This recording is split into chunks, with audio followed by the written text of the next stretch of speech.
L'esprit humain fonctionne comme un tribunal qui ne ferme jamais.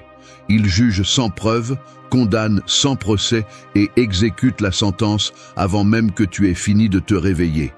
Chaque matin, tu ouvres les yeux et ce tribunal a déjà un verdict préparé. Ce que tu as mal fait hier, ce qui pourrait mal tourner aujourd'hui, ce que tu n'atteindras jamais demain. Et toi, au lieu de remettre en question le juge, tu obéis. Tu t'assieds sur le banc des accusés de ta propre vie et tu attends que quelqu'un de l'extérieur vienne t'absoudre. C'est le piège. Tu cherches depuis des années à l'extérieur ce que tu ne peux construire qu'à l'intérieur. Tu cherches des voies qui te calment quand ce dont tu as besoin, c'est d'entraîner la tienne. Tu cherches la validation quand ce qui te manque, c'est la discipline pour maintenir ce que tu sais déjà. Les stoïciens ont compris cela il y a plus de 2000 ans. Ils ne niaient pas la douleur. Ils l'affrontaient avec un outil qui semble aujourd'hui presque éteint, la responsabilité sur ses propres pensées. Tout ce qui fait mal n'a pas besoin d'être médicamenté. Beaucoup de choses ont besoin d'être comprises, confrontées et maîtrisées. La différence entre celui qui s'effondre à chaque coup et celui qui le traverse avec fermeté n'est ni la génétique ni la chance. C'est l'entraînement mental que la plupart n'ont jamais pris la peine de pratiquer. Aujourd'hui, tu vas entendre 8 points qui ne vont pas te consoler. Ils vont t'exiger, car la paix intérieure ne se trouve pas. Elle se construit avec les mains sales et l'esprit éveillé. Et personne ne peut faire ce travail à ta place. Ton esprit est ton problème et aussi ta solution. Premier point. Arrête de chercher à l'extérieur ce qui ne se construit qu'à l'intérieur. Chaque fois que tu ressens de l'anxiété, de la tristesse ou de la confusion, ton premier réflexe est de chercher des réponses ailleurs. Tu parles à quelqu'un, tu consommes du contenu, tu lis des conseils, tu demandes des avis, mais tu t'arrêtes rarement pour observer ton propre dialogue intérieur. Tu te demandes rarement, avec honnêteté, ce que tu te dis quand tout semble s'effondrer. C'est la première fissure. Elle n'est pas dans ce qui t'arrive, elle est dans ce que tu te racontes sur ce qui t'arrive. Tu vis convaincu que tu as besoin de quelqu'un qui te comprenne, de quelqu'un qui t'écoute, de quelqu'un qui te dise que tout ira bien. Mais la vérité, c'est que ce besoin constant de validation externe est une forme élégante de lâcheté. Tu ne veux pas comprendre ta douleur, tu veux que quelqu'un d'autre la porte à ta place. Et personne ne peut porter ce qui ne lui appartient pas. Les stoïciens le savaient avant toute tendance moderne de bien-être émotionnel. Épictète l'exprimait sans détour. Ce ne sont pas les événements qui nous affectent, mais ce que nous nous racontons sur ces événements. La plupart de tes angoisses ne proviennent pas de la réalité. Elles proviennent du récit que tu construis sur elles. Changer ce récit ne nécessite pas un thérapeute. Cela nécessite le courage de te regarder sans filtre et d'arrêter de répéter des histoires qui t'affaiblissent.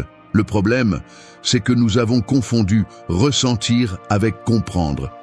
Nous croyons qu'en exprimant une émotion, nous l'avons déjà traitée. Mais le stoïcisme exige quelque chose de plus profond de toi. Observer sans réagir, questionner tes conclusions automatiques et choisir consciemment ton prochain pas. Sénèque le savait quand il affirma « Celui qui se maîtrise lui-même n'a plus rien d'autre à maîtriser. C'est la base de tout le reste. » Si tu n'es pas capable de gouverner ce que tu penses, aucune aide extérieure ne sera suffisante, car tu continueras à générer le même chaos sous différents déguisements. Il ne s'agit pas de rejeter l'aide professionnelle quand elle est véritablement nécessaire.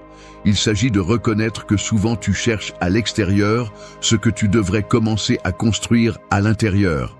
Le travail le plus important de ta vie n'est pas de trouver quelqu'un qui te comprenne, c'est d'apprendre à te comprendre sans te mentir.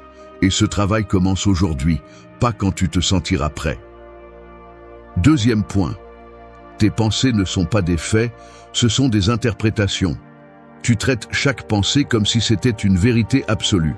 Si tu penses que tu n'es pas suffisant, tu le crois. Si tu penses que tout va mal tourner, tu agis en conséquence. Si tu penses que les autres te jugent, tu te caches.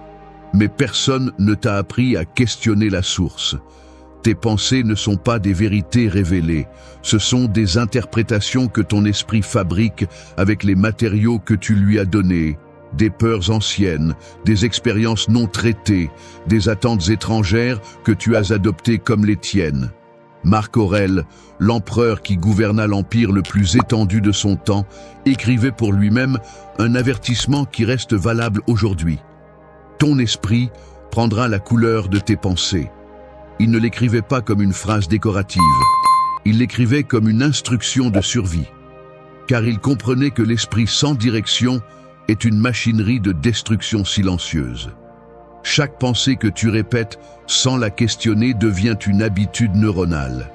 Chaque habitude neuronale devient une croyance, et chaque croyance devient la lentille à travers laquelle tu interprètes toute ta réalité. Si tu nourris constamment des pensées d'insécurité, de peur, de victimisation, tu ne peux pas espérer une vie stable. Tu cultives exactement le contraire. Le problème n'est pas de ressentir. Le problème est de confondre ressentir avec comprendre.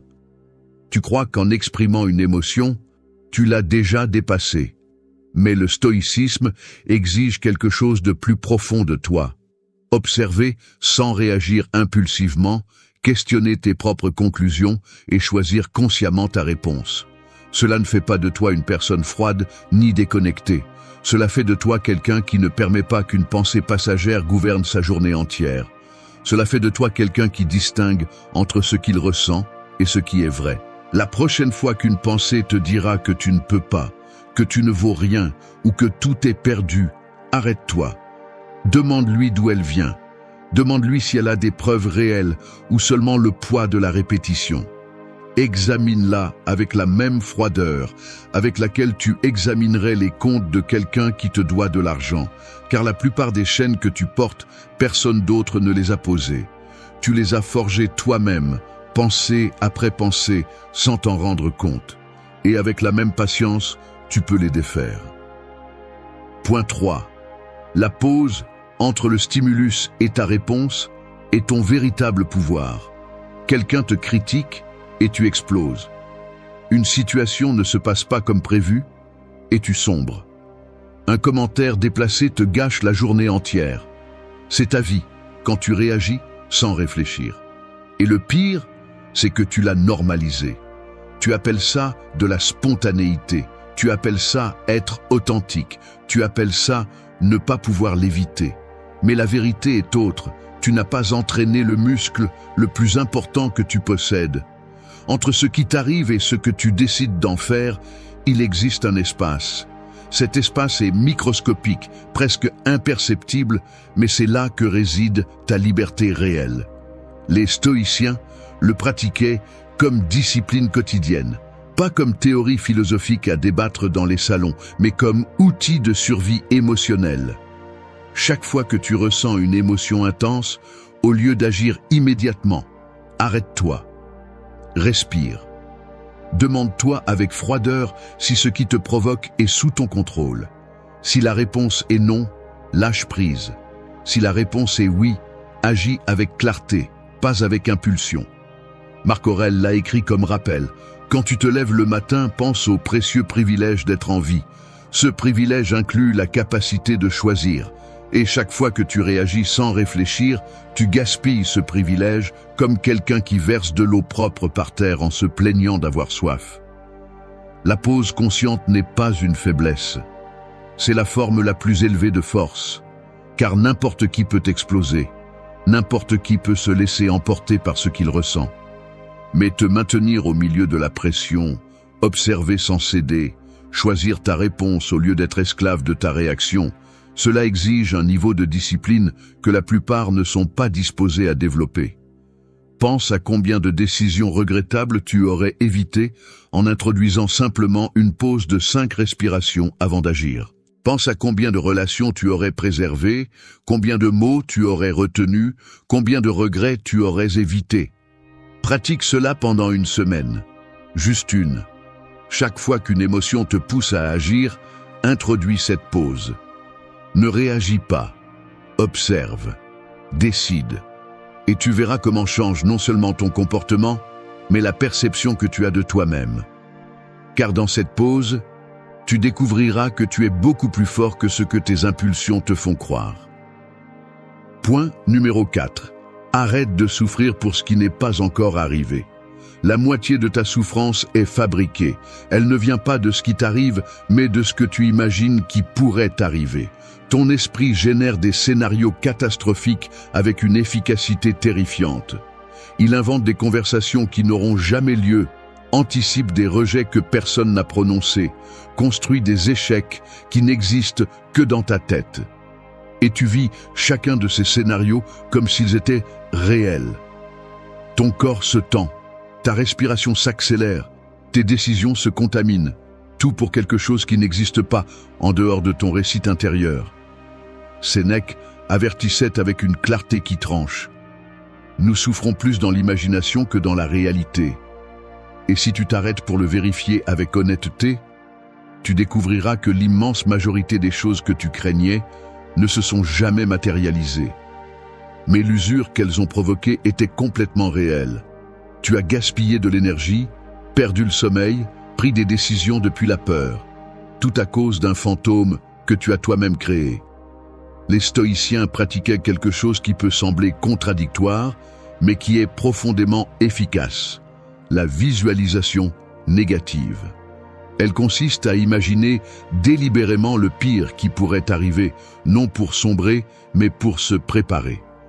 Quand tu affrontes mentalement la perte, l'échec ou l'inconfort avant qu'ils n'arrivent, tu réduis le pouvoir qu'ils ont sur toi. Tu cesses de les craindre parce que tu les connais déjà. Tu les as déjà regardés dans les yeux dans ton esprit et tu as vérifié que tu peux soutenir ce poids. Épictète le résumait avec précision. Fais en sorte que ton intérêt soit toujours de préférer le difficile. Ainsi, tu t'habitueras à ne pas échouer. Il ne te demande pas de chercher la souffrance. Il te demande d'arrêter de la fuir. Car chaque fois que tu fuis une possibilité inconfortable, tu lui donnes plus de pouvoir. Et chaque fois que tu l'affrontes de face, tu la réduis à sa taille réelle. Ton esprit sans entraînement est un générateur constant de chaos anticipé, mais avec discipline, il devient un instrument de clarté. La différence entre celui qui vit tourmenté et celui qui vit dans le calme n'est pas l'absence de problème, c'est la capacité de distinguer entre le réel et l'imaginé. Arrête de souffrir pour des chapitres qui n'ont pas encore été écrits. Arrête de gaspiller ton présent en finançant un futur qui n'arrivera probablement jamais de la façon que tu crains. 5e point. Tout inconfort n'a pas besoin d'être éliminé. Nous vivons dans une ère qui a déclaré la guerre à toute forme de malaise. Si tu te sens mal à l'aise, quelque chose ne va pas. Si tu te sens triste, tu as besoin d'une solution immédiate. Si tu te sens anxieux, cours chercher un soulagement. Cette mentalité a fait de toi quelqu'un de fragile, qui ne tolère même pas 5 minutes de silence avec soi-même. Mais l'inconfort n'est pas toujours un signe que quelque chose est cassé. Souvent, c'est un signe que quelque chose grandit. La douleur musculaire après l'exercice ne signifie pas que ton corps est défaillant. Elle signifie qu'il se renforce. La même chose se produit avec l'esprit. L'anxiété face à un nouveau défi, la tristesse après une perte, la frustration face à un obstacle persistant, aucune de ces émotions n'a besoin d'être éliminée immédiatement. Elles ont besoin d'être traversées avec lucidité. Le stoïcisme ne nie pas la souffrance, il la redéfinit. Il ne la voit pas comme quelque chose que tu dois éviter à tout prix, mais comme une information que tu dois traiter avec intelligence. Quand tu ressens un malaise, ton premier travail n'est pas de l'éliminer, c'est de le comprendre, de te demander ce qu'il t'enseigne, de te demander si tu réagis à la réalité ou à ton interprétation d'elle. La différence est énorme et la marquer est le premier pas vers la force authentique. Nous avons fait du confort l'objectif suprême de l'existence. Et ce faisant, nous avons perdu la capacité de résister, de nous maintenir, de rester debout quand le sol bouge. Chaque fois que tu évites un inconfort légitime, tu envoies à ton esprit le message que tu ne peux pas le supporter. Et ton esprit obéit. Il te rend plus faible, plus dépendant, plus avide de soulagement externe. Mais si au lieu de fuir, tu restes, si au lieu de te distraire, tu observes, si au lieu de chercher la consolation, tu construis la compréhension, quelque chose change. Tu découvres que tu es capable de supporter beaucoup plus que ce que tu croyais. Cette capacité, une fois découverte, devient la base de toute force authentique. Chaque malaise que tu traverses avec conscience te laisse plus fort qu'avant. Chaque inconfort que tu n'évites pas te démontre que ta tolérance est plus grande que ce que tu imaginais. N'aie pas peur du malaise. Crains la faiblesse qui s'installe quand tu l'évites toujours. Point 6. Construis une routine mentale qui ne dépend de personne. La stabilité émotionnelle n'est pas un état qui arrive par hasard. C'est le résultat d'une structure intérieure que tu construis avec des décisions répétées. Et la plupart des gens n'ont pas cette structure. Ils vivent à la merci de ce qui arrive, réagissent selon l'humeur du moment, s'effondrent au premier contretemps sérieux parce qu'ils n'ont jamais édifié rien de solide à l'intérieur. Ils n'ont pas de fondation. Ils ont des habitudes émotionnelles qui se brisent au moindre impact. Les stoïciens avaient une pratique qui semble aujourd'hui presque militaire dans sa discipline, mais qui fonctionne avec une efficacité brutale. Chaque matin, avant de commencer la journée, ils définissaient une intention claire. Pas une liste de tâches, une direction mentale. Aujourd'hui, je ne réagirai pas par impulsion. Aujourd'hui, je choisirai mes pensées. Aujourd'hui, je pratiquerai la patience même quand tout me poussera à la perdre. Et chaque soir, il faisait une révision honnête. Où ai-je échoué? Où ai-je été fort? Que puis-je améliorer demain? Cet exercice, bien que simple en apparence, crée une discipline mentale qui remplace le besoin constant de validation externe. Tu cesses d'avoir besoin que quelqu'un te dise comment tu vas parce que tu le sais déjà. Tu cesses de chercher du soulagement dans des voies étrangères parce que tu as construit ta propre structure de contention. Sénèque le comprenait quand il affirmait « La chance est ce qui arrive quand la préparation rencontre l'opportunité ». Et la préparation émotionnelle fonctionne avec la même logique. Tu n'attends pas que la crise arrive pour essayer de soutenir ton esprit. Tu l'entraînes chaque jour pour que quand le coup arrive, et il arrive toujours, tu aies les fondations pour y résister sans te briser. Il ne s'agit pas de changer ta vie d'un coup. Il s'agit de changer de petites décisions répétées. Chaque matin où tu définis ton intention, tu renforces un muscle invisible. Chaque soir où tu révises ta journée avec honnêteté, tu calibres ta boussole intérieure. Et avec le temps, cette routine devient identité. Tu n'es plus quelqu'un qui essaie d'aller mieux. Tu es quelqu'un qui gère ses émotions avec intelligence, sans dépendre de personne d'autre pour se maintenir. Cette indépendance émotionnelle ne s'obtient pas en un jour. Mais chaque jour où tu la pratiques, elle devient plus ferme. 7e point. Tu n'as pas besoin de gagner toutes les discussions pour être en paix. Quelqu'un dit quelque chose que tu considères injuste, et ta réaction automatique est de te défendre, de corriger, de démontrer que tu as raison. Mais ce besoin compulsif de gagner chaque échange verbal t'épuise plus que tu ne l'admets. Toutes les opinions ne méritent pas ton énergie. Tous les commentaires ne nécessitent pas une réponse. Et toutes les personnes qui te provoquent ne méritent pas l'accès à ta stabilité émotionnelle. Le stoïcisme propose quelque chose qui semble radical, mais qui est profondément libérateur. Tout ne mérite pas ta réaction. Parfois, la plus grande démonstration de force n'est pas la réplique brillante, mais le silence délibéré. Non parce que tu es faible, mais parce que tu comprends que tu n'as pas besoin de gagner toutes les confrontations extérieures quand tu construis quelque chose de beaucoup plus précieux à l'intérieur. Marc Aurèle l'a exprimé avec une sérénité qui désarme. La meilleure vengeance est de ne pas ressembler à celui qui t'a fait du mal. Pense à cela. Il ne te demande pas de pardonner par bonté abstraite. Il te demande de ne pas permettre que la conduite d'un autre détermine la tienne, de ne pas descendre à son niveau, de maintenir ton standard même quand tout autour de toi se désordonne. Chaque fois que quelqu'un te provoque et que tu décides de ne pas réagir, tu ne perds pas. Tu démontres une maîtrise que la plupart ne possèdent pas. Tu choisis ta paix au-dessus de ton orgueil. Et ce choix, répété avec constance, te libère d'une quantité énorme de conflits inutiles qui ne servent qu'à drainer ton énergie et salir ta clarté mentale. Observe combien de discussions de la semaine dernière méritaient vraiment ta participation. Combien ont changé quelque chose de significatif? Combien t'ont laissé mieux qu'avant? Si la réponse honnête est aucune ou presque aucune, alors tu as déjà la preuve. Tu gaspilles des ressources émotionnelles dans des confrontations qui ne te construisent pas. Apprends à choisir tes interventions avec la même précision avec laquelle un stratège choisit ses mouvements. Ne réponds pas à tout. Ne corrige pas tout le monde. Ne défends pas chaque point. Garde ton énergie pour ce qui compte vraiment et tu verras comment ta paix intérieure se multiplie. Le silence n'est pas une défaite. C'est la stratégie de celui qui sait que sa force n'a pas besoin d'applaudissements pour exister. Point numéro 8. La véritable liberté commence quand tu arrêtes de fuir de toi-même. Tout se résume à ceci. Tu peux lire tous les livres, écouter tous les conseils, assister à toutes les séances que tu veux. Mais si tu n'es pas capable de t'asseoir avec toi-même en silence, sans distraction, sans excuse, et d'affronter ce que tu portes en toi, rien ne changera vraiment. La plupart des gens vivent en fuyant.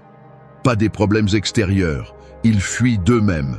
Ils remplissent chaque minute d'activité, de conversation, de divertissement, de n'importe quoi qui évite ce moment inconfortable de rester seul avec ses pensées. Et chaque fois que tu fuis, tu renforces la croyance que ce que tu portes en toi est trop lourd pour l'affronter. Mais ce ne l'est pas. Ça ne l'a jamais été. Ce qui se passe, c'est que personne ne t'a appris à te soutenir. Personne ne t'a expliqué que l'inconfort de te regarder sans masque est temporaire, mais que la force que tu obtiens en le faisant est permanente. Les stoïciens ne cherchaient pas le soulagement rapide, ils cherchaient la transformation durable. Et cette transformation commence toujours au même endroit. Face à toi-même, avec la disposition de ne pas détourner le regard. Épictète l'a rendu clair avec une sentence qui devrait être gravée dans la pierre. Aucun homme n'est libre s'il n'est pas maître de lui-même. Et être maître de toi-même signifie exactement cela. Ne pas dépendre de quelqu'un pour te soutenir émotionnellement chaque fois que la vie te secoue. Ne pas avoir besoin de validation pour te sentir complet. Ne pas chercher constamment une voix extérieure qui te dise ce que tu sais déjà, mais que tu refuses d'accepter. Cela ne signifie pas que demander de l'aide soit une faiblesse. Cela signifie que l'aide la plus puissante que tu recevras dans ta vie est celle que tu te donnes toi-même quand tu décides d'arrêter de te mentir. Quand tu décides que tes pensées ne vont pas te gouverner. Quand tu décides que tes émotions sont de l'information, pas des sentences. Et quand tu décides que la paix n'est pas quelque chose qui se trouve, mais quelque chose qui se fabrique avec discipline, avec honnêteté et avec la volonté d'affronter ce que les autres préfèrent éviter. La prochaine fois que tu sens que tu as besoin que quelqu'un t'écoute, essaie quelque chose de différent. Écoute-toi, mais pas depuis la plainte ni depuis l'apitoiement sur toi-même. Écoute-toi avec la même exigence avec laquelle tu demanderais des comptes à quelqu'un qui te doit quelque chose. Car effectivement, tu te dois quelque chose. Tu te dois la vérité sur qui tu es et qui tu peux devenir quand tu arrêtes de fuir. Chacun des 8 points que tu viens d'entendre pointe dans la même direction. La responsabilité absolue sur ton propre esprit. Il ne s'agit pas de rejeter l'aide ni de prétendre que la douleur n'existe pas. Il s'agit d'arrêter de déléguer aux autres le travail que toi seul peux faire. La discipline mentale n'est pas un luxe pour philosophes, ni une mode de développement personnel. C'est la différence entre vivre entraîné par tes émotions ou vivre gouverné par ta volonté. Les stoïciens n'offraient pas de consolation facile. Ils offraient des outils pour construire une forteresse intérieure qui ne dépendent ni des circonstances ni de l'approbation d'autrui. Chaque pensée que tu questionnes te rapproche de la clarté. Chaque réaction que tu contiens te rapproche de la maîtrise de soi. Chaque matin où tu décides de t'affronter toi-même au lieu de fuir te rapproche de la seule paix que personne ne peut te prendre. N'attends pas que le monde s'ordonne pour te sentir en calme. Ordonne d'abord ton esprit. Car celui qui apprend à se soutenir lui-même cesse d'avoir besoin qu'on le soutienne.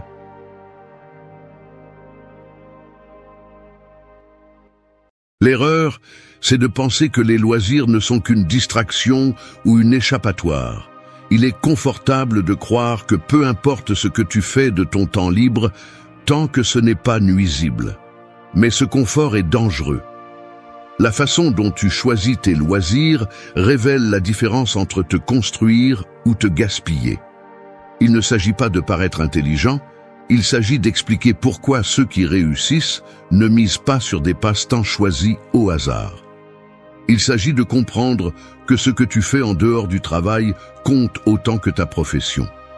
Les loisirs peuvent entraîner ton caractère ou l'affaiblir. Et presque personne ne le prend au sérieux. Si tu te demandes pourquoi tu n'avances pas, regarde comment tu occupes tes heures libres. Les médiocres attendent que le divertissement leur sauve la journée.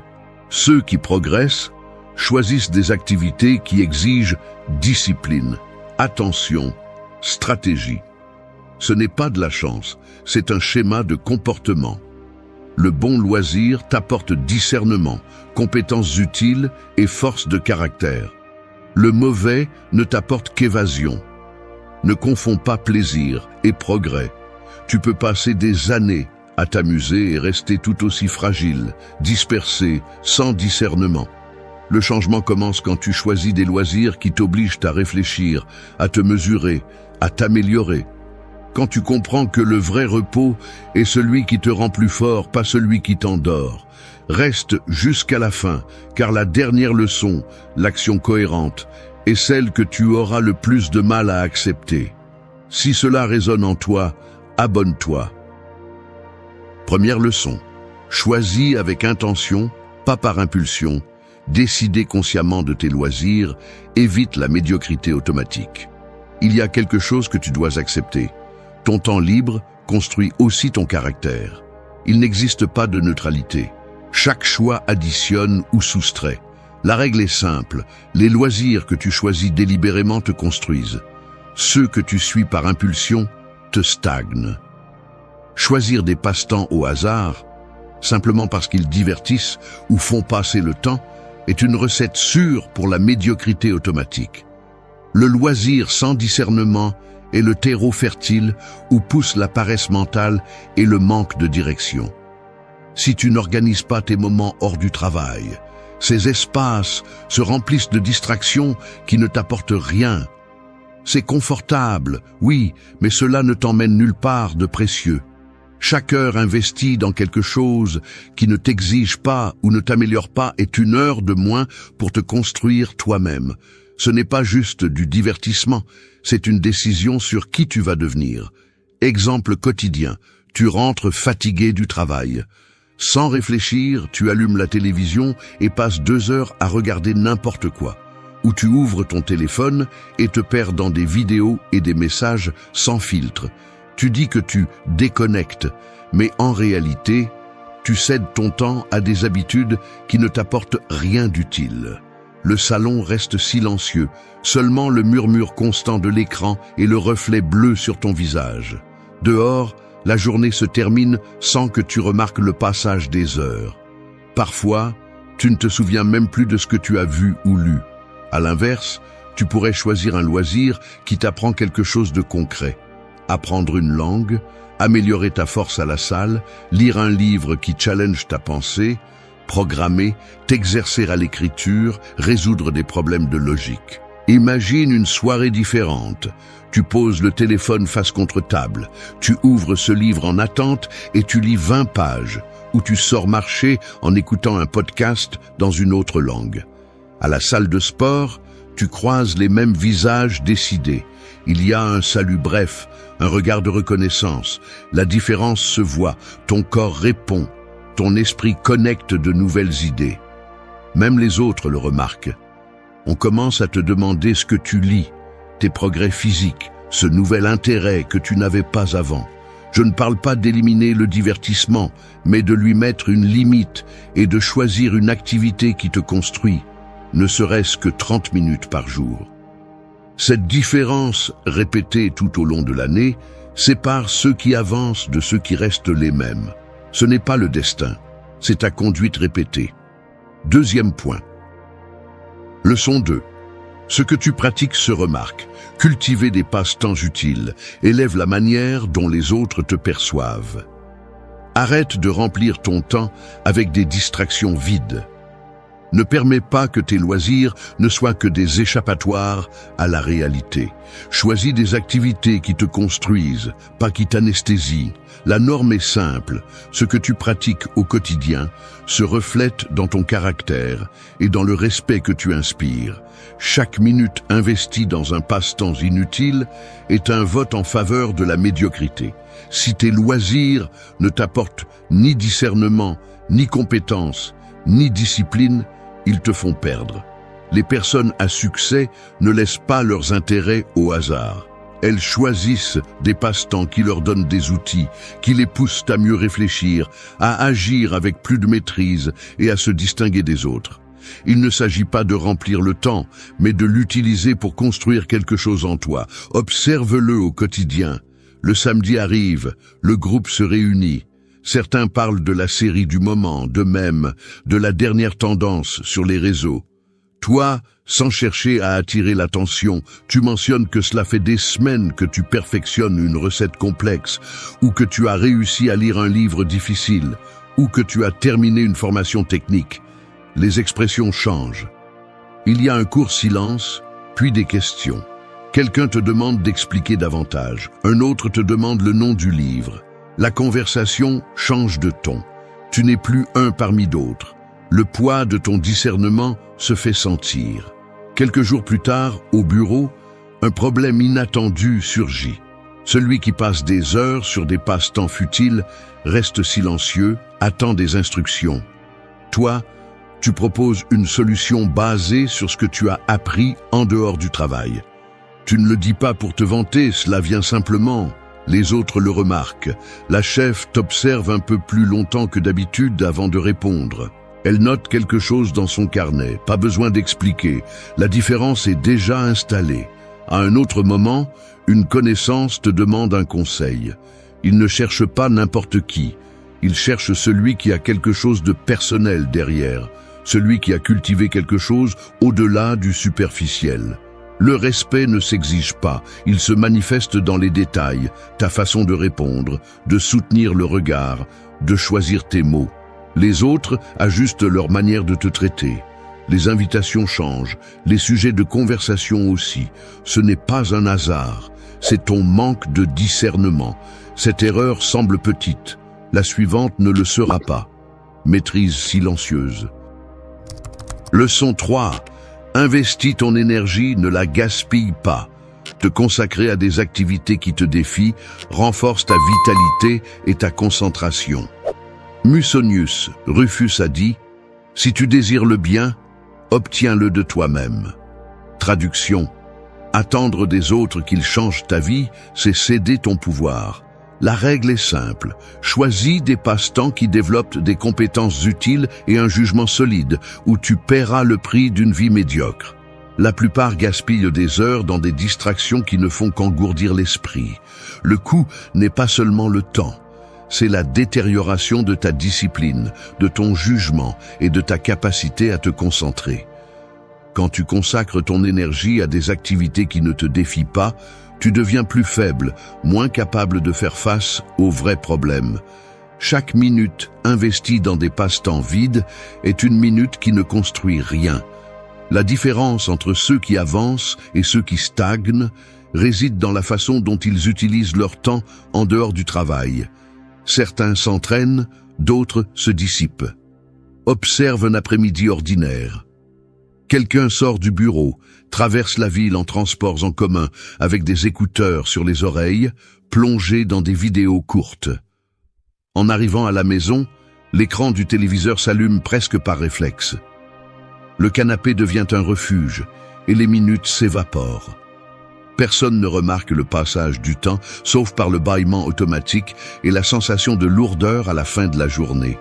Le lendemain, la conversation au travail tourne autour de la dernière série. Les visages sont les mêmes, les sujets aussi. Rien ne change. Ailleurs, à la même heure, quelqu'un d'autre rentre chez lui et enfile ses baskets pour aller courir. L'air froid lui frappe le visage. Mais il continue. À son retour, il ouvre un livre, prend des notes.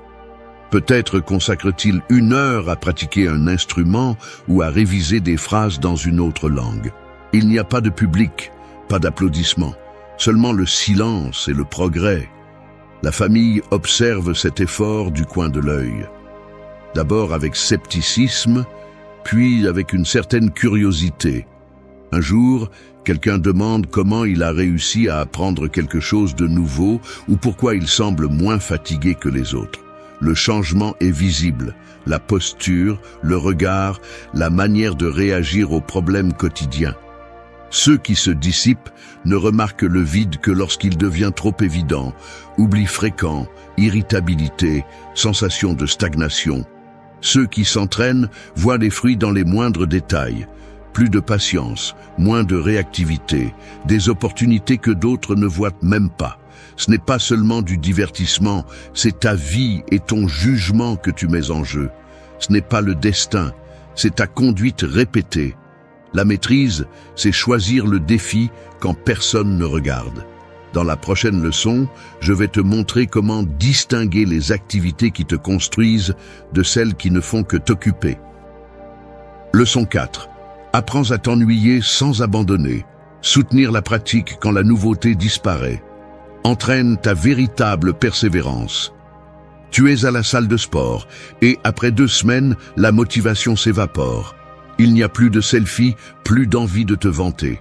Tu répètes simplement la routine, sans applaudissements, sans nouveauté. Le bruit des haltères ne te dit plus rien. Tu sens la sueur sur ton front, mais il n'y a pas de satisfaction immédiate, seulement l'écho de tes propres pas entre les machines vides. Dans les vestiaires, les autres poursuivent leur conversation, mais tu n'as plus rien à raconter. Tu regardes l'horloge, comptant les minutes jusqu'à la fin, tandis que l'écran de ton téléphone reste noir, sans nouveaux messages ni notifications pour te distraire. Ou sur WhatsApp, tu rejoins un groupe pour apprendre quelque chose de nouveau, mais quand la conversation devient monotone, tu cesses de participer. Le groupe reste actif, mais ce qu'ils disent ne t'intéresse plus. Les messages s'accumulent sans être lus. Personne ne t'oblige à rester. Personne ne t'exige de terminer. Le silence de ton absence ne gêne personne. Cela ne se remarque que dans la liste des membres, où ton nom reste figé, sans activité, comme un meuble oublié dans un coin. La règle est simple. Ce que tu fais quand la nouveauté disparaît définit ton vrai caractère. La plupart abandonnent juste au moment où l'excitation initiale s'éteint. Ils confondent l'ennui avec un signal qu'il faut abandonner. Mais la compétence ne se construit pas dans les moments amusants. Elle se forge dans la lassitude, la répétition, dans la discipline de soutenir la pratique quand personne ne regarde et quand ton ego réclame une excuse pour tout arrêter. Si tu ne choisis que des passe-temps et des pratiques pour le plaisir immédiat, tu ne développeras jamais de jugement solide ni de compétences utiles. Ton seuil d'inconfort sera celui d'un amateur. Imagine-toi au travail. Tu commences un cours de spécialisation et, au 3e module, tout te paraît répétitif. Le professeur répète les mêmes concepts, les devoirs s'accumulent, et tu ouvres la plateforme chaque fois avec moins d'enthousiasme. Tu songes à abandonner parce que ça ne t'apporte plus rien. Mais c'est la voie de la médiocrité. Celui qui se démarque, c'est celui qui termine ce qu'il commence, même quand la seule récompense est de savoir qu'il a résisté à la tentation d'abandonner. Ou dans une relation, tout est nouveauté au début, mais quand la routine s'installe, tu cherches des distractions au lieu de maintenir l'engagement. Les conversations deviennent prévisibles, les silences plus longs et les sorties moins fréquentes. C'est ainsi que l'inconstance s'entraîne. Le résultat te montre la vérité. Et il y a plus. Leçon 5. Montre des résultats, pas des opinions. Laisse tes progrès parler pour toi, cela t'impose avec autorité. Marc Aurèle a dit « Si quelque chose d'extérieur te fait souffrir, ce n'est pas cette chose qui te trouble, mais ton jugement à son sujet. » En pratique, le problème n'est pas ce qui s'est passé, c'est la manière dont tu l'interprètes. La règle est simple, ta vraie valeur se mesure à ce que tu produis, pas à ce que tu penses. Beaucoup tombent dans l'illusion de croire que parler, commenter ou critiquer les rapproche du succès. La vérité est tout autre. Seule la discipline de développer des compétences et de montrer des progrès solides sépare ceux qui avancent de ceux qui ont toujours une opinion, mais jamais de résultat. Ton jugement se forge dans l'action, pas dans les paroles.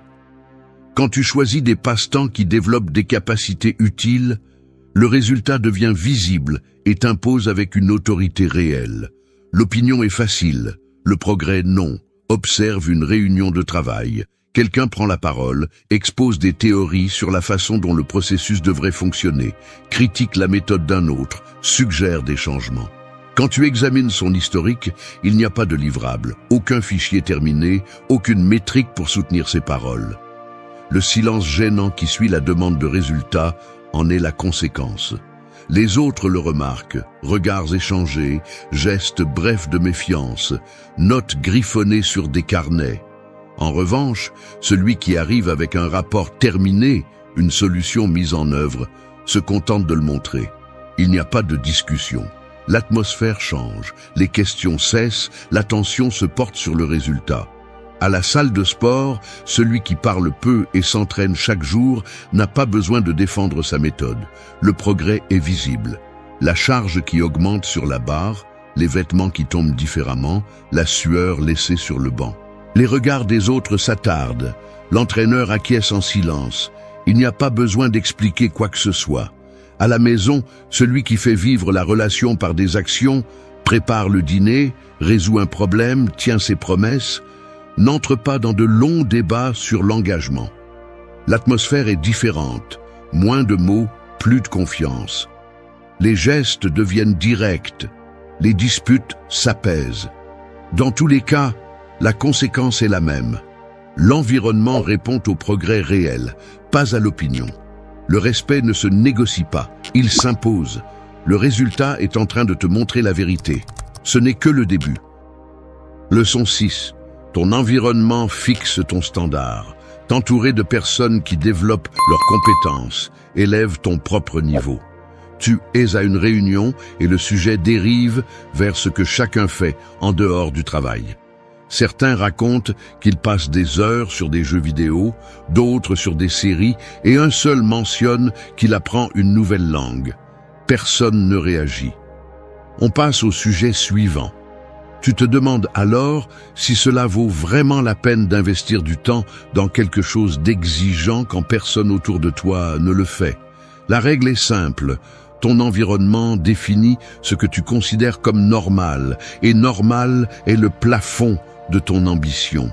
Tu quittes la réunion et tu rentres chez toi à pied. La conversation continue de résonner dans ta tête. Tu consultes ton téléphone. Le groupe WhatsApp regorge de mèmes, de plans pour de la restauration rapide, de blagues éculées. Tu proposes de vous entraîner ensemble ce week-end. Tu ne reçois qu'un emoji qui rit et quelques messages ignorés. Un silence sec, suivi d'une invitation à regarder le match. Tu prends une bière, tu t'installes sur le canapé et, sans t'en rendre compte, ton idée initiale de t'améliorer se dissout dans les rires et les distractions. Le cycle se répète la semaine suivante, puis encore la suivante. Si tu t'entoures de personnes qui ne cherchent que la distraction, ton critère s'aligne sur le minimum d'effort. Tu perds l'élan de t'exiger davantage parce que personne ne te le demande. La conséquence est invisible, mais dévastatrice. Ton standard se fige dans la médiocrité. Pas de pression positive, pas de comparaison qui dérange, pas de défi. Résultat, tu consacres ton temps et ton énergie à des passe-temps qui ne font qu'amuser, jamais construire. Tu perds des années précieuses à répéter ce qui est confortable et facile, tandis que d'autres avancent. Tu aperçois une connaissance à la salle de sport, s'entraînant seul. Il ne salue pas. Il hoche simplement la tête. Il est concentré. Il sort en sueur sans se retourner. Le lendemain, tu le vois sur les réseaux en train de partager une nouvelle certification. Le contraste est inconfortable. Ton groupe n'en parle même pas, comme s'il n'existait pas. L'écart se creuse. Pense au groupe WhatsApp avec tes amis de toujours. Si tu proposes d'aller courir, tout le monde trouve des excuses. Si tu suggères d'apprendre quelque chose de nouveau, ils changent de sujet. Que fais-tu? Tu t'adaptes. Tu choisis la voie facile. Jeux vidéo, bière, comme d'habitude. Ce que tu ne vois pas, c'est qu'au même moment, ailleurs, d'autres s'entraînent, lisent, progressent. Eux deviennent des références, les uns pour les autres, et élèvent leurs standards. Toi, tu restes le même. Ce n'est pas le destin, c'est ta conduite répétée. Dans la prochaine leçon, tu verras comment la discipline quotidienne dans tes pratiques personnelles détermine, sans marge d'erreur, le niveau de respect que tu inspires. Tout le monde n'est pas capable de supporter l'inconfort d'un environnement exigeant. Leçon 7. Ne te disperse pas. Un objectif, un loisir. Concentrer tes efforts sur une seule compétence accélère ton progrès. Ton problème n'est pas un manque de motivation ou de temps. C'est que tu te disperses dans trop de choses qui n'apportent rien. L'erreur, c'est de croire qu'essayer 1000 loisirs te rend plus complet. La réalité, cela ne fait que te fragmenter. La règle est simple. Choisis un objectif clair et un seul loisir qui développe une compétence utile, puis transforme-le en discipline quotidienne. Quand tu passes d'une activité à l'autre, tu n'avances jamais vraiment dans aucune. La dispersion se déguise en curiosité, mais en réalité, c'est un manque de discernement et de contrôle. Chaque fois que tu ajoutes un nouveau passe-temps juste pour te divertir ou suivre la mode, tu affaiblis ton véritable progrès. Ce qui compte, ce n'est pas le nombre de choses que tu essaies, mais dans laquelle tu deviens vraiment bon, car c'est là que se construit ton avantage et ton jugement solide. Au travail, tu t'inscris à tous les cours, guitare, cuisine, photographie, langue. Chaque semaine, tu commences quelque chose de nouveau, mais tu ne termines rien. Sur WhatsApp, tu te vantes d'avoir beaucoup d'intérêt, mais quand on te demande dans quoi tu es vraiment doué, tu ne sais pas quoi répondre. À la salle de sport, tu changes de routine chaque mois parce que tu t'ennuies, mais tu n'as pas de résultat clair. À la fin de l'année, tu as une liste de tentatives et zéro progrès réel.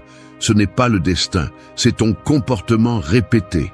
La dispersion a des conséquences concrètes. Observe ton bureau, rempli de livres ouverts à moitié, de cahiers dont seules les premières pages sont écrites, le reste est vierge, de matériel de peinture dont tu ne te souviens même plus de l'achat.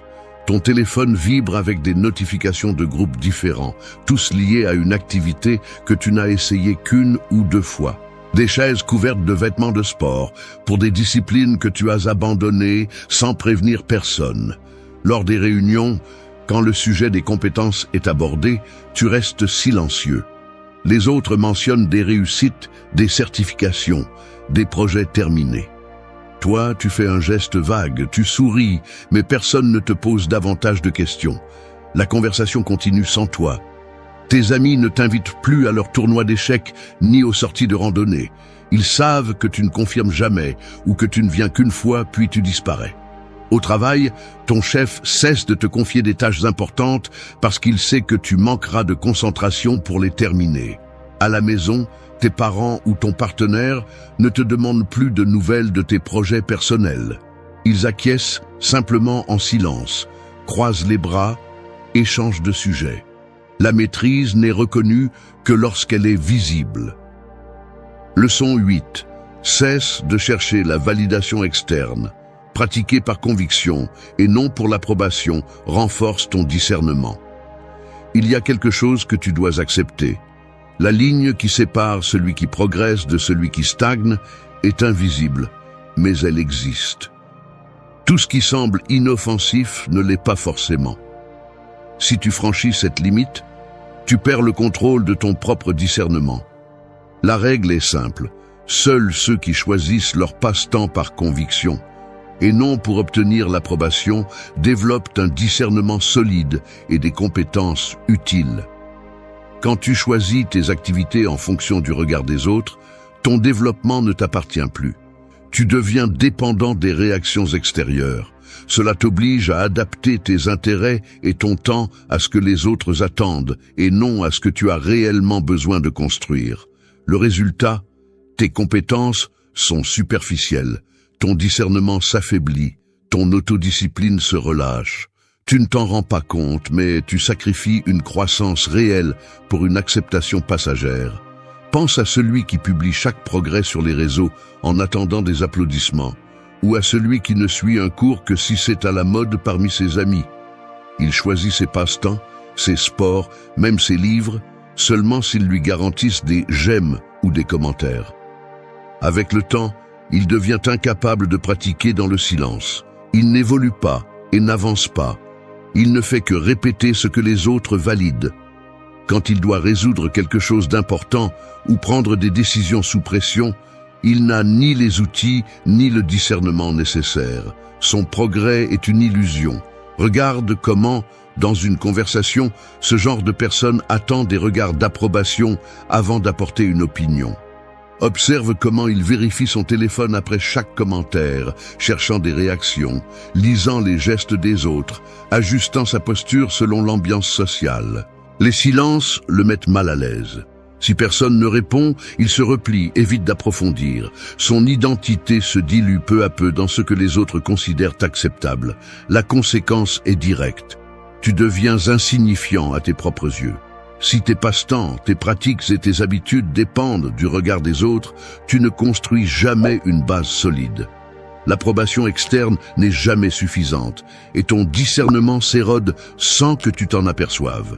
Ton véritable progrès s'arrête dès que tu commences à chercher des applaudissements au lieu de résultats. C'est ici que cela empire. La maîtrise est solitaire. Leçon 9. L'utile chasse le trivial. Remplacer les passe-temps vides par des compétences pratiques transforme ta vie quotidienne. Sénèque a dit « Ce qui nous trouble, ce n'est pas ce qui arrive, mais notre opinion sur ce qui arrive. » En d'autres termes, ta réaction définit ton pouvoir, pas la situation. La règle est simple. Ce que tu choisis de faire de ton temps libre révèle ton véritable jugement et détermine ta valeur réelle. Beaucoup pensent que le succès dépend de grandes opportunités ou de talents innés, mais le véritable facteur distinctif est la qualité de tes choix quotidiens. Les médiocres remplissent leurs heures de distraction bon marché et de passe-temps sans retour. Ceux qui progressent choisissent des loisirs qui développent des compétences utiles, du discernement et de l'autocontrôle. Si tes moments de loisirs ne t'exigent ni discipline, ni ne te laissent meilleur qu'avant, ils ne font qu'alimenter la faiblesse. Le choix délibéré d'activités pratiques te distingue de la masse, car il transforme chaque instant en investissement. Après le travail, observe la scène. La majorité sort en traînant les pieds, consulte des notifications sans regarder personne et s'assoit sur le canapé avec la télévision en bruit de fond. La télécommande passe de main en main. Personne ne dit rien de significatif. De l'autre côté, il y a celui qui ferme l'ordinateur, enfile ses baskets et parcourir sous une légère bruine. Il rentre chez lui, prend un livre et note des phrases, ou il se connecte à un cours en ligne pendant que les autres ne se souviennent même plus de ce qu'ils ont vu à l'écran. Sur WhatsApp, les groupes se remplissent de messages vides. Les notifications retentissent, mais il n'y a aucun contenu qui vaille la peine. Certains lisent en silence, d'autres répondent par des monosyllabes. À l'inverse, ceux qui cherchent à avancer participent à des discussions où l'on analyse des stratégies, partage des documents, propose des projets. Le lendemain, ces mêmes personnes reçoivent des messages privés avec des invitations à collaborer sur quelque chose de concret. Le changement est visible. De nouvelles opportunités, une autre réputation. En couple, la différence devient évidente avec le temps. Certains répètent le même rendez-vous dans le même restaurant, parlent peu et regardent leur téléphone. D'autres choisissent de planifier ensemble un objectif, s'inscrivent à un atelier, organisent une longue promenade où surgissent des conversations différentes. L'ambiance change. Il y a des défis, des silences gênants, mais aussi un respect croissant. Si tu cherches seulement la distraction, tu répètes le cycle. Si tu choisis de construire, tu t'en détaches. Le schéma, c'est toi, pas la situation. Dans la leçon suivante, tu verras comment l'environnement que tu tolères définit ta norme et pourquoi accepter la médiocrité est la première étape pour la perpétuer. Leçon 10. Fais le même si tu n'en as pas envie. Agir avec constance, même sans motivation, c'est ce qui fait la différence. Ton problème n'est ni le manque de talent, ni l'absence d'opportunité. C'est que tu n'agis que lorsque tu te sens inspiré ou motivé. Tu crois que la motivation est le moteur, mais ce qui te fait vraiment couler, c'est l'incapacité à maintenir une routine utile une fois que l'émotion s'est éteinte. Le comportement qui sépare ceux qui obtiennent des résultats de ceux qui stagnent est simple. Les personnes qui réussissent choisissent et maintiennent des loisirs, des habitudes et des pratiques qui construisent des compétences utiles, même si cela les ennuie, même si elles n'en ont pas envie, même si personne ne les applaudit. La discipline n'attend pas que le corps ou l'esprit le veuille. Elle s'exécute par devoir, pas par caprice. Se tromper soi-même, c'est penser que la réussite dépend de l'inspiration, que le jugement se forme seulement quand ça vient tout seul. Mais la réalité est différente. Le muscle du discernement se construit à chaque répétition inconfortable, chaque jour où tu t'assieds pour écrire, lire, t'entraîner, apprendre quelque chose de précieux, même si la motivation est morte. Le médiocre attend d'avoir envie. Le discipliné agit de la même manière, qu'il en ait envie ou non. Cette différence qui paraît minime est un abîme dans les résultats sur 5 ans. Regarde dans le quotidien. Le médiocre rentre à la maison et allume la télévision parce qu'il est fatigué. Il zappe, dit n'importe quoi et se laisse aller sur le canapé avec la lumière bleue de l'écran sur le visage. Celui qui progresse se force à lire, à pratiquer, à programmer, à améliorer une compétence. Il passe la porte, pose son sac, se sert un verre d'eau et s'assied à son bureau pour réviser ce qu'il s'est promis de faire avancer, même si le silence de la maison pèse. Le médiocre abandonne la salle de sport à la 3e semaine parce qu'il ne ressent plus le rush du début. Le discipliné y va quand même sous la pluie ou quand la musique de la salle l'agace. Le médiocre choisit des loisirs qui ne font que divertir et se justifie en disant qu'il faut aussi profiter. Celui qui avance choisit des loisirs qui construisent du discernement, de l'autocontrôle et de la capacité à décider. Le premier se noie dans les excuses. Le second se forge dans l'habitude inconfortable. Les conséquences ne tardent pas à se manifester. Le médiocre commence à éviter ceux qui le confrontent à sa routine vide. Il baisse les yeux quand on lui demande où en est son projet. Le discipliné, même s'il ne parle pas de ses progrès, reçoit le respect silencieux de ceux qui observent ses actes. Ce n'est pas de la malchance. C'est ton manque de discernement et d'autocontrôle. Personne ne va te respecter pour faire ce qui est facile quand tu en as envie. Le respect envers soi-même et des autres se gagne en faisant ce que tu dois, même quand tout en toi crie que tu n'en as pas envie. Tu peux continuer à attendre d'être inspiré, mais le temps t'écrasera quand même. La différence entre celui qui construit et celui qui reste spectateur, ce n'est pas le talent. C'est qui agit quand la motivation n'existe pas. La maîtrise, c'est agir sans témoin. Le véritable progrès ne se cache ni dans la nouveauté, ni dans la distraction. Ce que tu choisis de faire pendant ton temps libre en dit plus long que tes paroles ou tes intentions. La différence entre avancer et stagner est simple. Pratiquer ce qui apporte, non ce qui divertit. La compétence se construit dans la répétition, la discipline et le renoncement au trivial. Le discernement n'apparaît pas de nulle part. Il se cultive en choisissant ce qui est utile, en affinant son environnement et en cessant de chercher l'approbation là où elle n'a pas d'importance. Il n'y a pas de raccourci ici. Les résultats parlent d'eux-mêmes. L'environnement que tu tolères fixe ton standard. Si tu disperses ton énergie, personne ne la concentrera à ta place. Ce que tu fais quand personne ne te regarde, c'est cela qui compte vraiment. Ce n'est pas une question d'envie.